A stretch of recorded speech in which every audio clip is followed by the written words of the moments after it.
everyone, and welcome to Dallas Hoops Fancast, a podcast for Mavs fans. I'm your host, Sydney, and I'm here with my co-host, Martin. Hey, guys.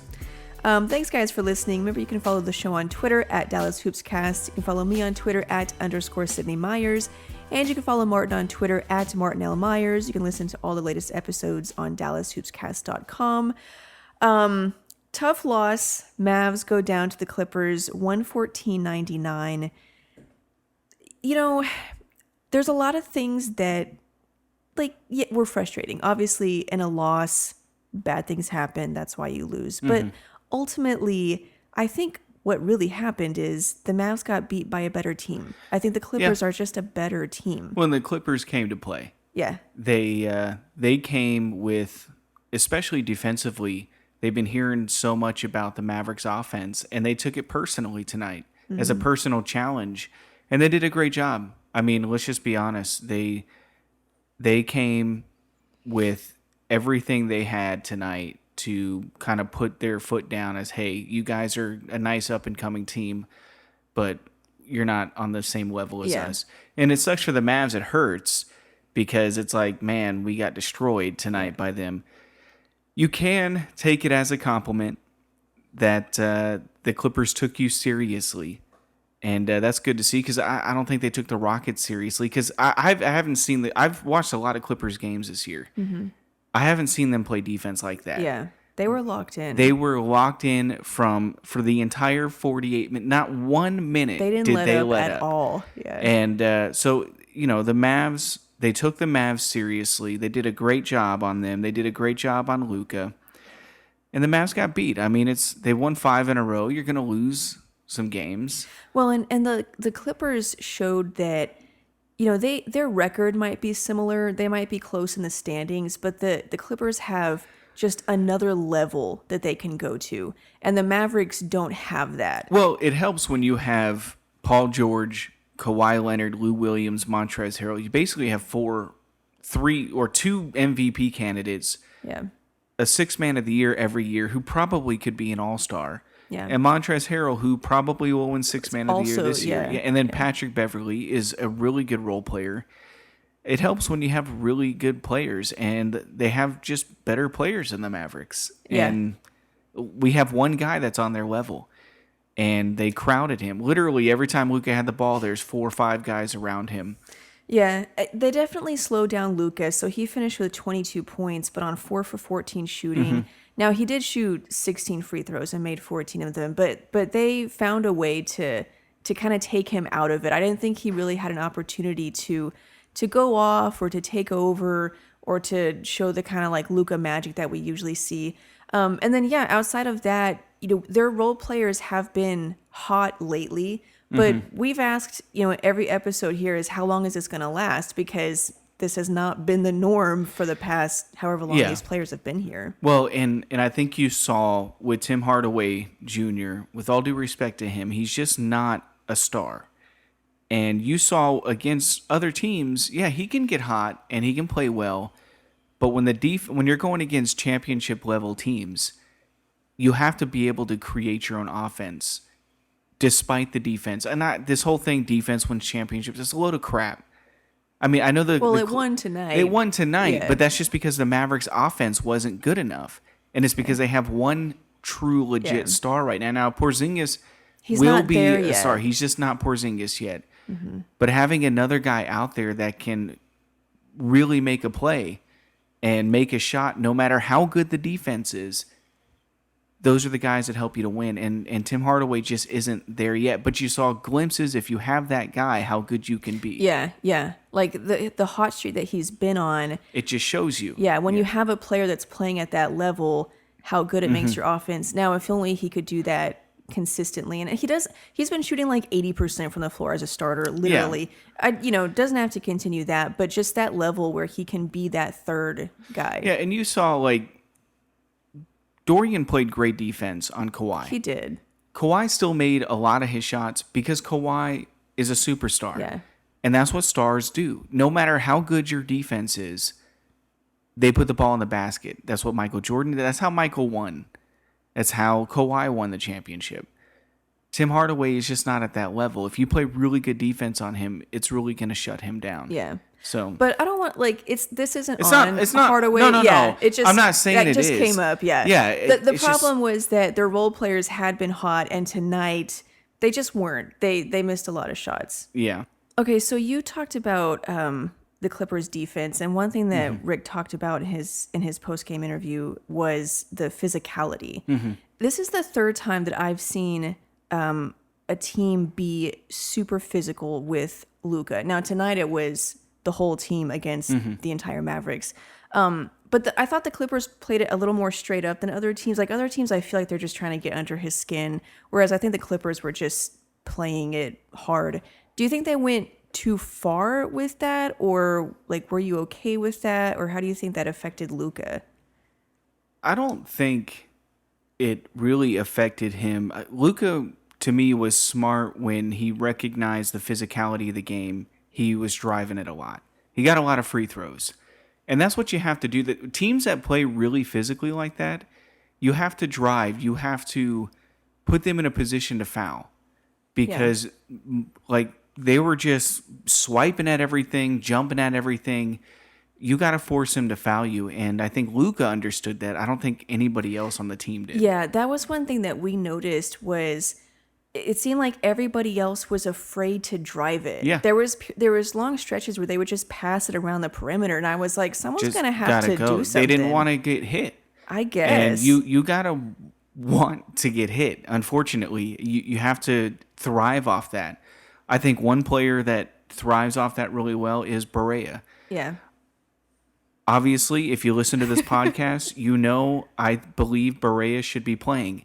And I believe he should be playing for games specifically like this. Anytime we have a tough matchup against a really good team, Barea comes to play.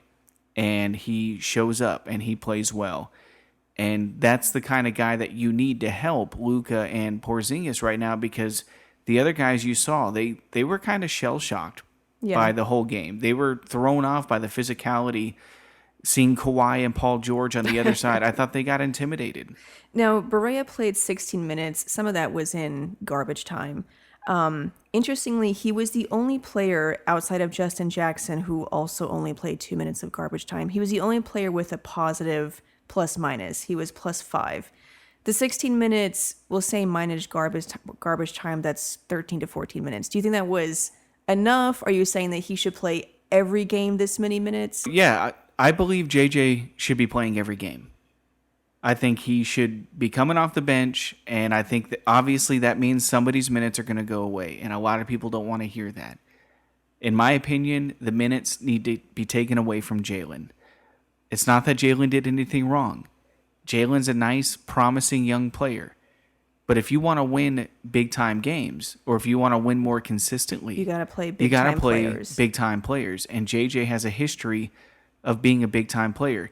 In a game like this, where the Clippers came out early and you were struggling to get offense, that's a game you could go to JJ a little bit early, bring him in, let him go out there, create some space. There's a reason why he started in the finals, because of that very thing. He makes plays. He's a playmaker, whether he's scoring or getting somebody else open for shots. And I believe he should be playing every game. Yeah, I thought he played really well. He was 5 for 11 at 12 points, 2 for 3 on 3-pointers. And yeah, the rest of the role players, they struggled with, they didn't really drive it. I guess they also struggle with the physicality, and then they just missed shots. I mean, the Mavs, I think they got intimidated. Yeah. I think they got...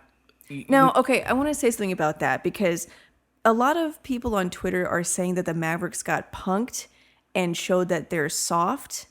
Which, it's funny because I feel like we are kind of saying that, but I'm also not saying that. Not soft. Or like, that they got punked. First of all, this whole soft thing, this started a long time ago. It really, you know when the soft phrase came out? Dirk.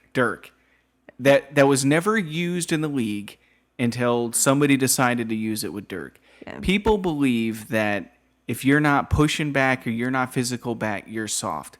Yes, you have to be physical. But being soft or tough does not depend on the physical nature of the game. It's in your mind. Yeah. And yes, I do believe that some of the players were intimidated by the fact that they had Paul George and Kawhi Leonard on the other side of the court. And they struggled. They didn't want to drive. They passed it around. But I think that's more of a sign of youth and inexperience at this point. Now, any other team, like I understand the concept of what happened and why you could describe it as this, but just based on what I know of the Mavericks, I think the youth and experience, and also they're just not as good as the Clippers have much better players. Yeah.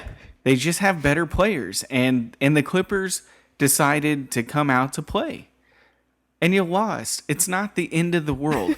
What were you expecting us to win every game? It really sucks. Yes, I know. And trust me, I was hurting for the first half of the game. I didn't want to talk to anybody. But you come back to reality and it's like, look, it's just one game. And it sucks, but you can learn from it and you just go on. If they win the next two, no one's going to remember this game. Yeah, I think really, again, I just think it showed that the Clippers have that next level to go to and the Mavericks don't. They have a lot of guys that they're developing, guys that are young. And I think you just kind of saw that split. Whereas like the older veteran team, I mean, guys that have won championships, that have been in the playoffs. Consecutive years. Yeah, and they were like, we get it, you want to win, but we're just better than you. Again, I think the Mavericks, the Clippers took you seriously. That means the Mavericks are a good team. Yeah. Now, the Clippers just needed to show how good. The Mavs aren't ready to compete yet, but the Clippers recognize the Mavs were a good team and they came to play. I haven't seen them play defense like that all year long. I don't think they took the Rockets seriously. I watched that game. They didn't play the same defense against the Rockets because no one's afraid of the Rockets. They didn't double team Harden until the last play. Exactly. So it's a loss. It sucks. It hurts. And you got to move on. One thing, do you want to talk about Dwight Powell? I mean, okay, so of all the things in this game that were like, oh, you know what? The Clippers are just better, good effort. There's definitely some things they can work on, but they're just not as good right now. But the one thing that just makes me want to tear my hair out is Dwight Powell. And I don't understand why he is. And I say this, there's two things that I say every time. First, Maxey is a better shooter, defender, and rebounder. Yes. And second, I feel like Dwight Powell, he could go out there and stand in the center court ring at center court and he would still get his minutes. I don't understand. He had 10 points and 3 rebounds. It's on defense, it's like he's not even there. Rebounding, forget it. And he can't shoot. I don't understand it. Dwight Powell is not a very good player. No. He's just not. Now, it doesn't hurt you every night because, you're not playing the Clippers every single night. Well, and you have Luka. Yes. Luka covers a multitude of sins. Yeah. But he's just not a very good player. Yeah. He's just not. He's not good defensively. Which is fine. He got muscled around. He's a terrible rebounder. And for that body, to 6'10" and that muscle. Athletic, you should be a double-digit rebounder, but he gets destroyed down low on rebounding. And, you know. And it's like, okay, he's not that good. Fine. Nothing against him, whatever. It happens. But why is he starting? Why is he playing? Why is he playing? I mean, I don't understand why he's playing. Yeah, and it's like I've said before, when he first came here, he could barely get off the bench, and then he became a bench player, and now he's starting, but I don't feel like he's gotten any better. Like, I feel like he's still the same player that shouldn't be getting minutes, but now he's starting, and it's like, when did this happen? Like, when did Dwight Powell become a starter by default? That's the one thing that, out of everything else, it's like, oh, the role players struggle, they have a lot to learn, physicality, Clippers are better, all that. But Dwight Powell, I don't understand that one. And he won't budge on Dwight. Yeah. He just will not budge on Dwight Powell. And what sucks is if you look at the plus minus of the game. And this is my problem with, there are a couple of advanced stats out there that I think need to be thrown away. One of them is plus minus. Because you look at the plus minus for this game, Powell was a 0. Everybody else was basically a negative. Yeah, Luka was -7. Yeah. They're negatives. Yeah. Powell was Kleber was a minus 19. Yeah, exactly. And Powell was a 0. So if you were to look at that, you would think Powell had a positive impact on the game just based on that one stat. But that's the problem with that stat. The equation on that stat, or whatever that stat is telling you, there's something wrong with it. Because when you watch the game, Powell is getting destroyed. He can't rebound. He can't defend. He can't catch a pass. He can't make a shot. You know, he's not a very good player. But the box plus minus or the plus minus, he was the best on the team tonight, so it makes it seem like he deserves to continue to play. And that's why Carlisle continues to play, because Carlisle has a couple of advanced stats that he falls on every time. And that's why players like Dwight Powell continue to get minutes, even though when you watch the game, you can clearly see the guy sucks. It's not good. Sorry, I just... Well, my other problem is, like, I know that, like, Powell is a lob threat, and so there's that part of the offense that kind of keeps the defense honest. But I feel like Kleber can do that too. Is Powell a threat at all? Like, we're talking about, we're starting a guy because he does one thing well, and that is roll to the rim. And jump high. Now, I think timing is a part of it. I mean, I know there's everything in basketball is harder than it looks. I get that. But I just feel like Kleber could do that too. It can't be that. Even if he's not as good at that one he's skill. He's a better shooter and a better defender and rebounder. I feel like it balances out. He's so much better at every other aspect of the game. And I feel like when Maxey plays more minutes, he's a better player. He has more of an impact on the game. When he's taken out or he's not playing as much because we got to get Powell his minutes, then Maxey doesn't get to impact the game as much. So, okay, I don't want to talk about Dwight Powell anymore because it's too frustrating. Yes. Okay, so... I'm sorry about that, We talked about there's things that they can learn from this game. There's things that you can't teach, like players just being better. Like, you can't teach someone to be Kawhi Leonard, right? Okay. But there's things that they can learn from this game.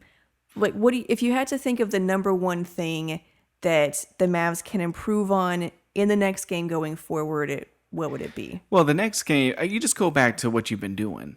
I mean, until you face the Clippers again. Yeah. You're going to Phoenix. You're a better team than Phoenix. Now, they're tough at home, but you got to go out there and beat them. And then you play the Lakers, which you match up really well against the Lakers. Mavs just don't match up well against the Clippers. I mean, the two strongest positions that the Clippers have are two of the weakest ones we have, and that's two guard and small forward. True. I mean, we have Tim Hardaway Jr. and Dorian Finney-Smith. They have Paul George and Kawhi Leonard. You know, it's just whatever. So what the Mavericks organization can learn is like, as a team, a lesson they can take from this in order to be a better team going forward. I mean, there's a lot. You got to learn that when a team is playing physically, you got to drive it. Yeah. You got to take that phicality and take it right back at them. I thought Luka did a good job of that, but yeah, Luka did. Like we Nobody were talking else about, did. everyone else kind of didn't. Yeah, that's what you got to do. Like when a team is playing that physical and is that dialed in, they can be beat off of backdoor cuts, or sometimes they take gambles. But you got to drive it. You got to take it into the lane, and they're gonna foul you. Yeah, I was gonna say kind of the same thing. Like we were talking about during the game, what could they do to counteract this like really tough physical defense? And we talked about adding more movement. Like, just if players moved a little better off the ball, cut to the basket if Luka gets doubled, give him an outlet to keep the offense moving. I would say that just kind of not getting stuck with letting the defense dictate what you're doing. Like, continue to move and force the defense to defend instead of just letting them set up and say, like, okay, this is what you're going to do and what you're not going to do. Yeah. Another thing I think Carlisle is going to have to do differently and do what every other team in the league does is when you have two guys that are good, one of them's on the court at all times. And when one of them's on the bench, the other one's going to be out there.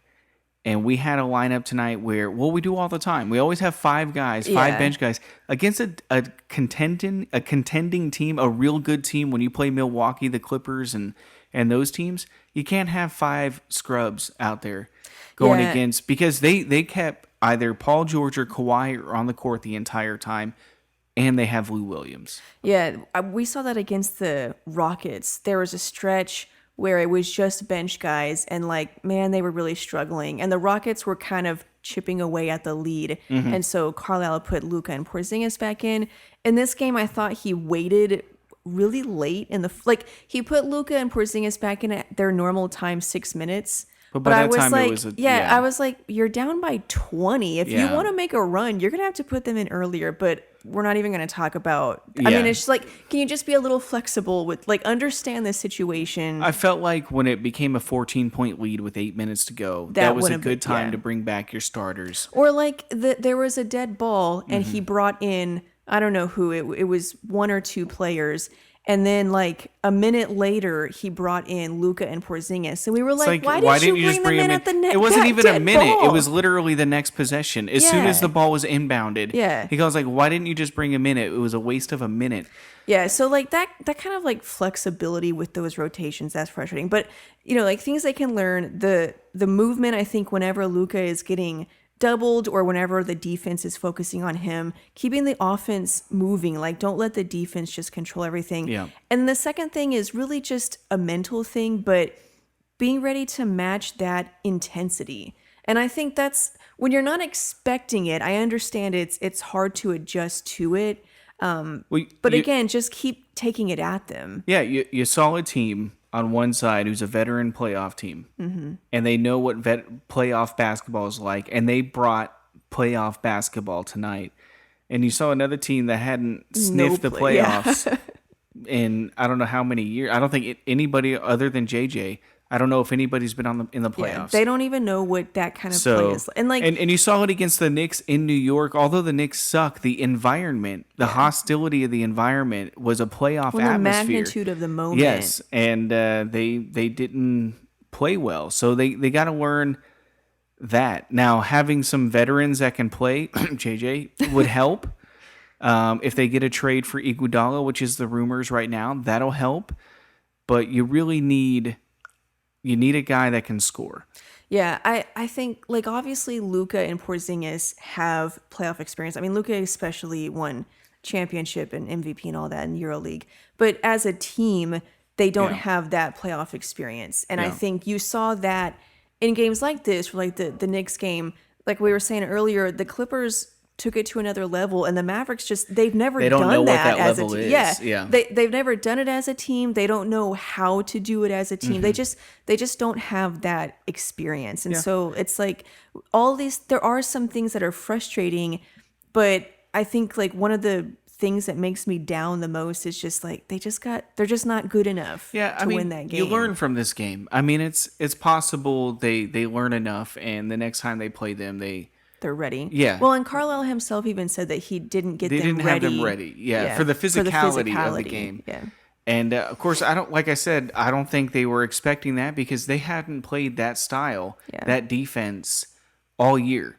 So they just came to play. And the Mavericks did too, but not at the same level. Yeah. I mean, the Mavericks, I don't think I thought they you could see the effort, you could see the focus. They were playing a normal game, but that was the problem. They just showed up like a normal game, whereas the Clippers were like Game 7 NBA Finals. Yeah, and the Mavs just couldn't match it. They've never done that before. But this whole thing about them getting punked or the Mavs are soft, or it's one game. Like you're not gonna win. So every time they lose, they got punked. I mean, I think they just got beat. Yeah, they're just not as good, and I think they're just not as experienced. They're not as good as the Clippers. Yeah, they're younger and less experienced, and they're just not as good. Really briefly, you mentioned Iguodala, and I'm sort of on the fence about whether or not he's the right fit here, because yes, he would improve the team defensively, which they need, but I don't know. I also think like they're role players. Sometimes they struggle to be consistent offensively. I mean, does Iguodala really solve that problem? Is it even a problem? Iguodala is a big time player. Yeah. He's a big time player, and he's a big time defender. True. You want to talk about lockdown, one of the best defenders in the league. The dude won Finals MVP for his defense alone on LeBron James. So if you can bring in Iguodala, you got to bring in Iguodala. It's a low risk, high reward type of trade. Where he fits, I don't know if he starts. Where he starts, I feel like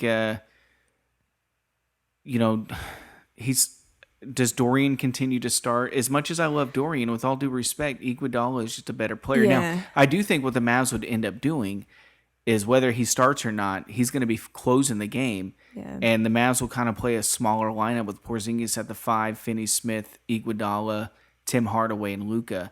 I feel like that provides a lot of length and defense out there. But who knows? Either way, he would instantly become one of your best players on your team just from the fact that his experience alone. If he's motivated and in shape. Well, yeah, you'd have to ask him. Question. Yeah, that would have to be communicated with him. Does he want to come to Dallas? Now, maybe after watching this Clippers, obviously his first choice is the Clippers or the Lakers.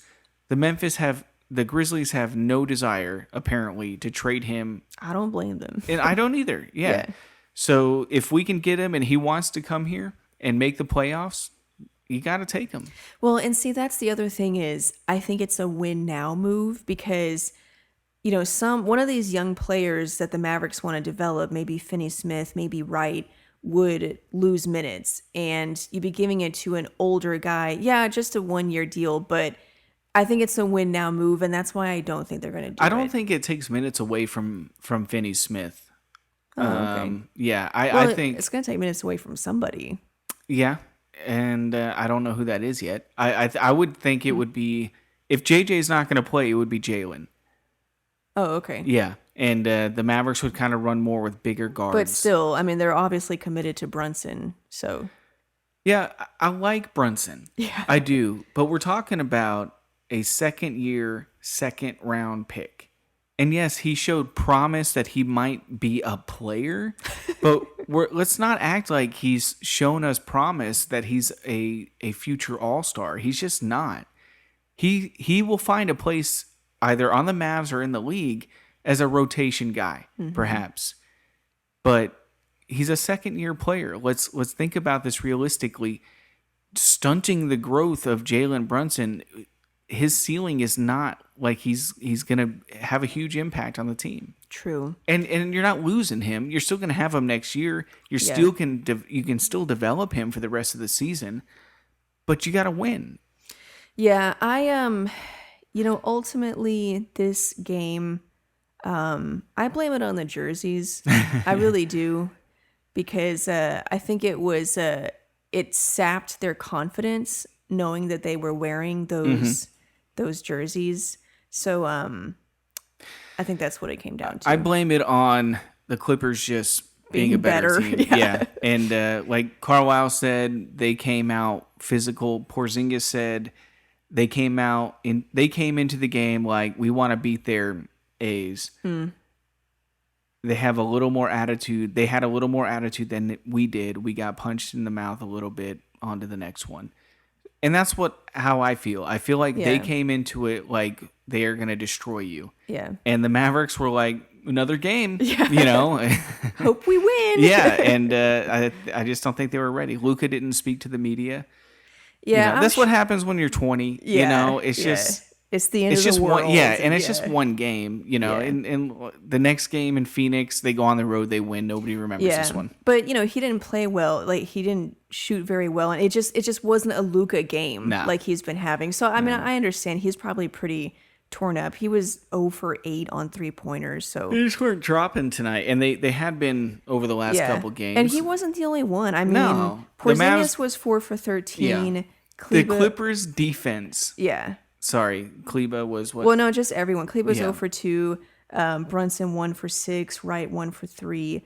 They got shots and they just missed them.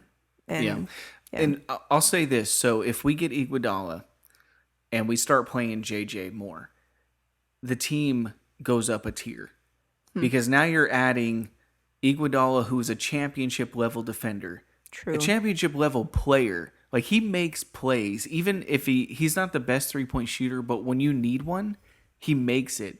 JJ is a championship level player. So it, to me, takes the Mavericks to another tier as far as where they stand in the West, because now you're adding more and more players. But JJ's got to play. I mean, clearly he's not going to, which is also why I think they're not going to get Iguodala. I mean, if JJ's not playing, they already have him. Yeah. You know, I don't see why. Like, but at the same time, I don't know if the Mavericks were expecting to even be good this year. True. I don't think they realized Luka was going to be this good. And now they're thinking, oh, well, we might as well just go for it from here on out. Maybe. You know, I hope that's what they're doing. To me, there's no need to waste a year just for growth. You know, like, you realize he's good, just move on. Just start trying to win. Yeah. Make that your goal every year, is to win. You'll grow naturally. Yeah. I think that's pretty much it. That's all I wanted to talk about. Next up, who do they have? Phoenix? Is that right? Yes, Phoenix on Friday. In Phoenix, right? Yes. It's going to be a tough win. Yeah. Now the Suns, they started off really hot. They're now kind of hovering around 500. They've had some injuries, so I'm not sure what sort of team the Mavs are going to see on Friday. Even if they were fully healthy, I didn't think the Suns were that good the way they came into the season. So I expect them to kind of be what they are right now. But I know that they probably still think of themselves as a good team, so it'll be a tough Well, the Mavs are going to have to play. Especially, they haven't been doing well in Phoenix. Yeah. And Phoenix is the kind of team that if you give them open threes and they're hot, you lost. There's no way, because once they have that confidence, so they have to go into that game with the mindset that they had when they went to Houston. And they just went in there ready to play. And I think they'll bounce back and win. But, you know, they could very easily lose the next 2 games, and they're at 11-8. I think they're going to beat Phoenix because me too. I think that they are one of the I think they're one of the best teams in the league. Do I believe that? Yes. Well, if you look at advanced stats, analytically, net rating, they are. Yeah. I mean, they have right now they have the best offense in NBA history. As long as they don't play the Clippers. In 17 games. Yeah. I think the Clippers are on another level. I think probably the Lakers are able to take it to that next level, but just, you know, straight up any game on any day, I think the Mavs are one of the best teams in the league. So I think they can beat the Suns. Yeah, me too. I feel like this episode was really like depressing. I mean, obviously they lost, so it's going to have that tone, but you know, I like keeping it like lighthearted, but it's hard when you lose. Well, the Mavericks were riding high. Yeah. And I mean, I thought they would lose this game. I thought they would win just because it was at home and the way they were playing. I did not expect the Clippers to come out that way. Honestly, I didn't. And like I said, if anything, you take that as a sign of respect from the Clippers. Respect. You know, the coaching staff probably had to drill into their players because the Mavs have sucked over the last couple of years. So when you go and play Dallas, you don't really have to come to play. So I would say Doc Rivers did an excellent job of convincing his players, like, hey, this team can beat you. And he got his team ready to play. And unfortunately, Carlisle admitted that he didn't. Yeah. So anyways, that's the show. Those are our thoughts. You know, it sucks. They just got beat by a better team. But I think that, you know, there's room for growth.